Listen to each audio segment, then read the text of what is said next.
मिरजेत मोहरम सणाची सुरुवात झाली आहे। येथील हजरत ख्वाजा शमना मिरासाहेब दर्ग्यावर पारंपरिक पंजांची स्थापना करण्यात आली आहे। ऐतिहासिक अशा पंजांच्या भेटीला सुरुवात झाली आहे।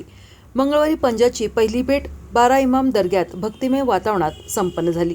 यानंतर बुधवारी पंजाची दुसरी भेट मिरासाहेब दर्गा परिसरात मोठ्या उत्साहात आणि भक्तिमय वातावरणात संपन्न झाली।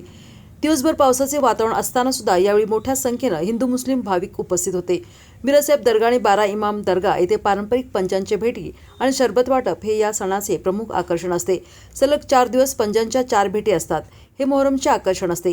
या निमित्तानं हिंदू मुस्लिम एकात्मतेचे दर्शन पाहायला मिळते। या पंजांच्या भेटीत हिंदू समुदायातील अनेक लोक सहभागी होतात। हिंदू मुस्लिम एकतेचे प्रतीक मानल्या जाणाऱ्या मोहरम सणानिमित्त महाराष्ट्र आणि कर्नाटकातून हजारो भाविक मिरज येथे पंजाची भेटी पाहण्यासाठी दरवर्षी मोठ्या प्रमाणावर गर्दी करतात। यंदाही 4 प्रमुख भेटी आयोजित करण्यात आल्या असून त्या मिरासाहेब दर्गा आणि 12 इमाम दर्गा परिसरात पार पडणार आहेत। बुधवारी दुसऱ्या भेटीच्या दरम्यान अनेक मंडळांकडून ठिकठिकाणी सरबत वाटप करण्यात आले, तर भंडारी बाबा दर्ग्याजवळ भाविकांसाठी महाप्रसादाचे आयोजन करण्यात आले होते। मिरजेतील हिंदू मुस्लिम ऐक्यात होणाऱ्या मोहरम सणाला मोठा ऐतिहासिक वारसा आहे। या सणात मोठ्या संख्येनं हिंदू आणि मुस्लिम बांधव सामील होतात। हजरत मिरासाहेब दर्ग्यात पंजाची स्थापना करण्यात आली।